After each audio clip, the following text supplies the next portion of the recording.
আসলে এই ভিডিওটা বানাতাম না, কিন্তু টাইগার মিডিয়ার মালিক আমাকে রিকোয়েস্ট করলো যে এই ভিডিওটা বানানোর জন্য। কারণ হচ্ছে এই ইউটিউব চ্যানেল এবং এই ফেসবুক পেজ যারা ভিডিওটা দেখতেছেন, বিশেষ করে ইউটিউব চ্যানেলে যারা দেখতেছেন, এটা এখন আর আমার আন্ডারে নাই। তবে এখানে কিন্তু বিশেষ করে অপু বিশ্বাসের কন্টেন্ট বেশি ছাড়া হবে, আর এগুলো সিনেমার কন্টেন্ট, এটা আর এখন আর আমার আন্ডারে নাই। এই ইউটিউব চ্যানেল এখন টাইগার মিডিয়ার আন্ডারে আছে। সো আমি তেনাদেরকে দিয়ে দিছি, যেটা সত্যি কথা। মানে ইউটিউব চ্যানেল এবং ফেসবুক পেজ।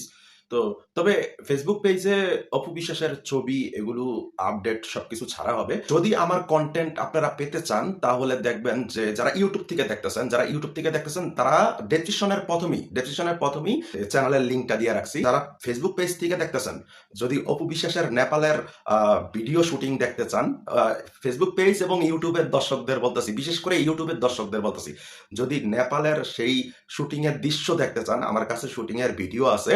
আমি ভিডিওটা একটু পরে আপলোড করব, তবে আমি কথা বলবো, তারপর আমি দেখাবো ভিডিওটা, এক সাইডে দেখাবো। ভিডিওটা কারো কাছেই নাই, শুটিং এর অল্প একটু ভিডিও আছে আমার কাছে। কিছু ছবিও আছে, স্টিল ছবি, যেগুলো এখনো প্রকাশিত হয় নাই। সিনেমার কি কাহিনী, কি আসল বিষয়, এই শিকার সিনেমার সবকিছু অপু বিশ্বাসের বলে দিব। তো যদি ঢালিউড কুইন অপু বিশ্বাসের আপডেট এখন থেকে জানতে চান, ইউটিউব থেকে দেখতেছেন, তারা একবার ডেসক্রিপশনের প্রথমেই দেওয়া আছে ইউটিউবের লিঙ্কটা, ঠিক আছে? আর যারা ফেসবুক পেজ থেকে দেখতেছেন, তারা ফার্স্ট কমেন্টটা চেক করেন, কমেন্টটা মানে ফার্স্ট কমেন্টে লিঙ্কটা দেওয়া আছে, মানে আমার ইউটিউবের লিঙ্কটা। এখন শুধু ইউটিউবেই কথা বলবো। আর কেন এই চ্যানেলে বা এই ফেসবুক পেজে কথা বলবো না, কারণ হচ্ছে এই ইউটিউব চ্যানেলে আমি বলছিলাম আমার চেহারাটা দেখাবো না, কিন্তু তবুও টাইগার মিডিয়ার অনুরোধে আমি এটা বলে দিছি যে তাদেরকে আপনারা সাপোর্ট করবেন, টাইগার মিডিয়ার সাথে থাকবেন। টাইগার মিডিয়া কিন্তু সব সিনেমাই ছাড়ে, সিনেমার গান, সিনেমার টিজার, সিনেমার সবকিছু ছাড়ে। বিশেষ করে অপু বিশ্বাসের লাল শাড়ি সিনেমা হতে সবকিছু। এই যে অপু বিশ্বাস আর জয় চৌধুরীর ইয়া সিনেমাটা, দ্বিতীয় যে সিনেমাটা হয়েছে, ওই যে ওরা বউ জামাই থাকে, ওই সিনেমাটাও কিন্তু টাইগার মিডিয়া এবং আমি কন্টেন্ট গুলা কিনছিলাম। তো যেহেতু টাইগার মিডিয়ার অনেকগুলা কন্টেন্ট এই ইউটিউব চ্যানেলে আছে, এই জন্য ইউটিউব চ্যানেলটা টাইগার মিডিয়ার কাছে হস্তান্তর করা হয়েছে।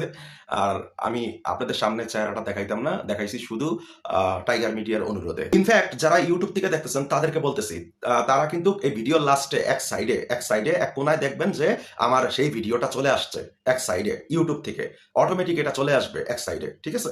সো আল্লাহ হাফেজ।